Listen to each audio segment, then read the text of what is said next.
मेरे ख्याल में जो ये लीगल मैटर है, पहले सिद्दीक जान साहब से आप पूछ लें कि एक्चुअली अंदर हुआ क्या है। मैं कोई गलत बात कर दूंगा, मुझे इतना वो पता नहीं, कोर्ट रिपोर्टिंग मैंने नहीं की हुई। और ये ज़रूर हुआ है कि गेम हुई है अंदर, और वो आपको अरशद शहीद साहब का केस लगा हुआ था। उसी केस के लिए मैं स्पेशली यहाँ इस्लामाबाद आया, मैंने सिद्दीक जान को बताया, और रात लेट नाइट हम पहुँचे थे, अभी सुबह यहाँ पे आए हैं। और यहाँ पे जो सिचुएशन है उससे वो जो अंदर हुआ वो सिद्दीक जान आपको बता देते हैं। वैसे तो ये आपकी जरा नवाजी है, लेकिन चलिए मैं बता देता हूँ पहले इमरान भाई से पहले देखें हुआ ये है कि काजी फाइज साहब ने बहुत बड़ी वारदात डाली है। वारदात तो उन्होंने ये डाली है कि ये 184(3) का केस था, यानी सुप्रीम कोर्ट ने सो मोटो लिया था, और जो प्रैक्टिस एंड प्रोसीजर कानून है जो नून लीग लाई थी, और काजी साहब को उस कानून इतना पसंद था कि काजी फाइज ईसा साहब ने उसके बाद 4 माह तक बेंच में नहीं बैठे और उन्होंने कोई काम नहीं किया। उन्होंने कोई किसी आम पाकिस्तानी का केस नहीं सुना, उन्होंने कोई अदालती काम नहीं किया। उन्होंने कहा मुझे नून लीग का बनाया हुआ कानून इतना पसंद है कि जब तक नून लीग का बनाया गया ये कानून उस पर सुप्रीम कोर्ट अमल दरामद शुरू नहीं करेगी मैं काम नहीं करूँगा। हालांकि सुप्रीम कोर्ट उसको सस्पेंड कर चुकी थी। खैर, अब ये मामला 184(3) का था, 5 रुकनी बेंच सुन रहा था।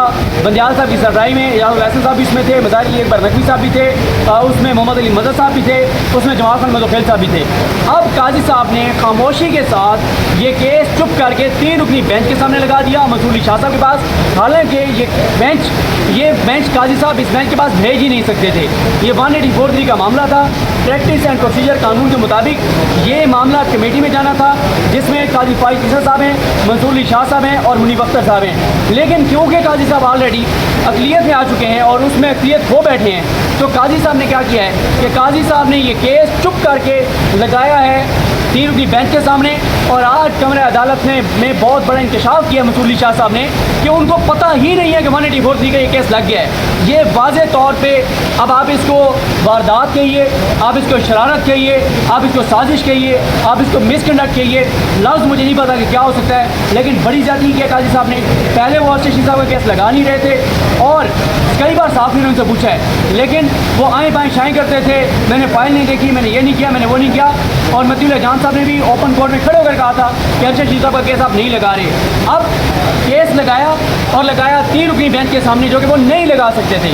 पहला 5 रुकनी बेंच के सामने लगना था, दूसरा ये बेंच बनना था कमेटी के अंदर। काजी साहब ये बेंच नहीं बना सकते थे, काजी साहब ये केस इस बेंच के सामने मार्क नहीं कर सकते थे। लिहाजा आज मंसूर अली शाह साहब ने कहा है कि ये मामला बहुत अहम है, लेकिन मसला ये है कि इस केस में जो बेंच है वो ही 5 भी नहीं है, हम मैरिट्स नहीं सुन सकते। बाकी आज बुकला शौकत अली सिद्दीकी साहब भी पेश हुए, मियां अली शाह साहब भी पेश हुए, और जो उनके मियां अली शाह साहब साहब हैं, क्या नाम उनका, हाँ, शाहजेब मसूद साहब भी पेश हुए। और शाहजेब मसूद साहब ने अदालत को एक बात बड़ी इंपॉर्टेंट की।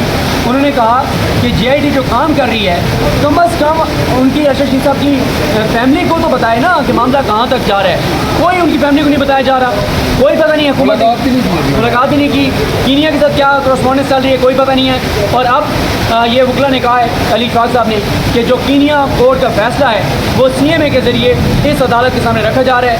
अब मामला कमेटी को भेज दिया गया है, 5 रुकनी बेंच बनेगा, कमेटी बनाएगी, देखते हैं कि कौन सा बेंच बनता है। और कुछ जजेस, अच्छे जजेस का नाम ले रहे थे इमरान भाई, वो बात करेंगे कि किसको लाजमी क्यों होना चाहिए। अच्छा, एक सिद्दीक जान साहब एक सवाल का जवाब आप दे दीजिएगा। ये 6 लोगों की भी बात हुई है कि शौकत अजीज़ सिद्दीकी साहब ने रखा है कि हमने 6 लोगों के नाम भी दे रखे हैं, और जिन लोगों को पता है उन लोगों को भी अदालत के सामने बुलाया जाना चाहिए, जबकि पिछले बेंच ने वो दरख्वास्त नाकाबिल समाअत करार देते हुए मुस्तरद कर दी थी।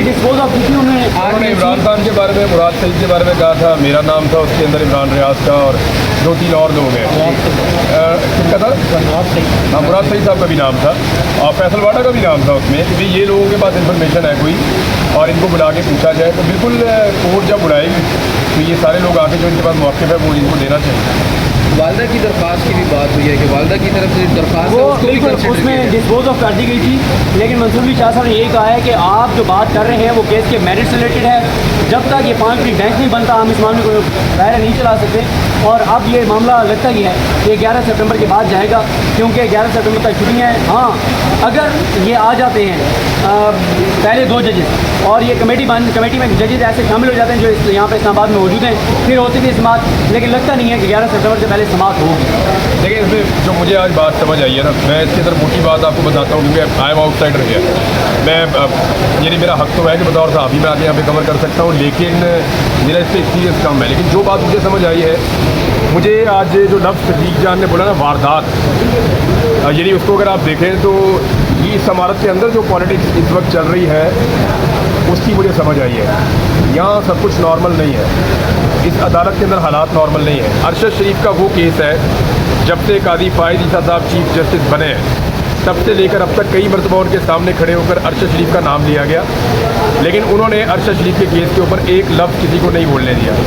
और अरशद शरीफ वाला केस कादी फ़ाइज़ ईसा साहब ने नहीं लगाया, लेकिन अचानक से कादी फ़ाइज़ ईसा साहब जो रूल्स हैं उन्हें वायलेट करते हुए इस केस को लगा देते हैं उस जज की अदालत में जो आने वाले चीफ जस्टिस ऑफ पाकिस्तान है। तो इसका मतलब ये है कि जिन वजूहात की बिना पर या जिन ताकतों की वजह से कादी फ़ाइज़ ईसा साहब अरशद शरीफ का केस नहीं लगा रहे थे, कादी फ़ाइज़ ईसा साहब चाहते हैं कि वो ताकतें और आने वाले चीफ जस्टिस आमने सामने आ जाएं। तो ये मुझे सारा पॉलिटिकल गेम टाइप का लगा। मुझे आज फील ही नहीं हुआ कि मैं सुप्रीम कोर्ट ऑफ पाकिस्तान में आया हूँ। मुझे ऐसा लगा कि एक पॉलिटिकल अखाड़ा है जहाँ पे एक जाने वाला कोशिश कर रहा है कि एक आने वाले को मैं ऐसा फंसाऊँ कि मेरे जाने के रास्ते बंद हो जाएं। तो ये जो एक गंदी चीज़ पाकिस्तान में एक्सटेंशन नाम की चलती रहती है, जिसकी वजह से इदारे पाकिस्तान के बर्बाद हो रहे हैं और एक दूसरे को धक्का देते हैं, एक दूसरे की टांग खींचते हैं, वही टांग खींचने का अमल आज मैंने सुप्रीम कोर्ट ऑफ पाकिस्तान में अनफॉर्चुनेटली देखा है। होना तो ये चाहिए था कि जैसे ये 5 रुपये बेंच सुन रहा था, ये मामला कमेटी में जाता, फिर 5 रुपये बेंच सुनता। जहाँ तक मामला है मेरा, जो हक़ाइक़ मेरे पास है वो अमानत है। अगर ये अदालत मुझे गारंटी देती है मेरे तहफ़्फ़ुज़ की, तो मैं जो हक़ाइक़ जानता हूँ वो मैं अदालत के सामने रखूँगा। और जो बाकी लोग हैं उनके साथ उनकी ज़िम्मेदारी है, वो गवाही कैसे देते हैं उसके बारे में मैं नहीं जानता। जो कुछ मैं जानता हूँ मैं इस अदालत के सामने रखने के लिए तैयार हूँ, लेकिन उसके लिए ये अदालत भी कुछ गारंटीज़ दे और वो हम ले लेंगे उस दिन इंशाल्लाह। एक बात इमरान भाई, आप अभी वहाँ से निकल के आपने एक बात की थी कि इन अरशद शरीफ के केस के हवाले से सबसे ज़्यादा जिनको पता है वो जजेस में से वो अतर मिनल्ला साहब को पता है, क्योंकि मैं ये बात कर रहा हूँ क्योंकि देखें जो अरशद शरीफ साहब हैं वो सबसे पहले, क्योंकि सिद्दीक जान विदा ये हमारे साथ थे, सिद्दीक जान थे, समी इब्राहिम साहब थे, मुहित पीरज़ादा साहब थे, अरशद शरीफ साहब थे और साबिर शाकिर साहब थे और एक मैं। साबिर शाकिर साहब क्योंकि आउट ऑफ कंट्री थे, लेकिन वो इसके बावजूद इस केस का हिस्सा हैं। जब हम लोगों के ऊपर मुकदमा हुए ना तो हम इकट्ठे होकर गए थे इस्लामाबाद हाई कोर्ट में। इस्लामाबाद हाई कोर्ट में एक ऑर्डर भी मौजूद है कि इनको इस्लामाबाद की जुरिस्डिक्शन से या उसकी टेरिटरी से कोई गिरफ्तार नहीं करेगा, अदालत को आगाह करना पड़ेगा, लेकिन उसको वायलेट किया जाता है बार बार। इसी शहर से जो है वो समी इब्राहिम साहब को गायब भी कर दिया गया था, बार बार छापे भी पड़े लोगों के ऊपर। अरशद शरीफ को यही शहर जो है वो मजबूरी के आलम में, बेबसी के आलम में छोड़ना भी पड़ा था। तो हमारा केस सुन रहे थे मोहतरम चीफ जस्टिस जनाब अतर मिनल्ला साहब। तो क्योंकि अतर मिनल्ला साहब ऑलरेडी इस केस को जानते हैं, इन चीज़ों के बारे में उनके पास पूरा नॉलेज है और वो इसके साथ इन्वॉल्व रहे हैं, तो जब कमेटी में ये मामला जाता है तो मेरी तरफ से ये बड़ी हम्बल रिक्वेस्ट है जजेस को कि वो अतर मिनल्ला साहब के नाम पे इसलिए गौर करें क्योंकि वो इस सारे केस को और इसके बैकग्राउंड को बहुत अच्छी तरह जानते हैं और उन्होंने बहुत सारी पेशियाँ हमने उनकी अदालत में भुगती हैं और वो एक नतीजे तक पहुँचने में मदद करेंगे बाकी साथी जजेस की। तो ये एक मेरी दरख्वास्त है कि ये अगर सुप्रीम कोर्ट करे तो इससे इंसाफ मिलने में हमें तवक्को है कि जल्दी हो जाएगी। लेकिन आज उनकी फैमिली उठ के आई, अरशद भाई की वाइफ यहाँ पे थी, उनका बच्चे यहाँ पे थे, उनके सारे जो कुलीग हैं पुराने वो यहाँ पे थे, बाकी सहाफ़ी यहाँ पे बहुत बड़ी तादाद में आए, तो वो सारे इंसाफ की तलाश में आए। तो आज पता चला कि 1 साल से ज़्यादा हो गया जिस केस को लगे हुए, जब वो लगा भी है तो वो गलत बेंच में लग गया है और अब दोबारा उसको लगाया जाएगा। और सिद्दीक जान कह रहे हैं कि अभी जल्दी लगने के चांसेस भी नहीं है, आज लगे या कल लगे, ये केस जब भी लगेगा इंसाफ तो होना है और हम इंसाफ के लिए दरवाज़ा, ये वाला दरवाज़ा हम तक कटाते रहेंगे जब तक ये खुलेगा नहीं। बहुत शुक्रिया।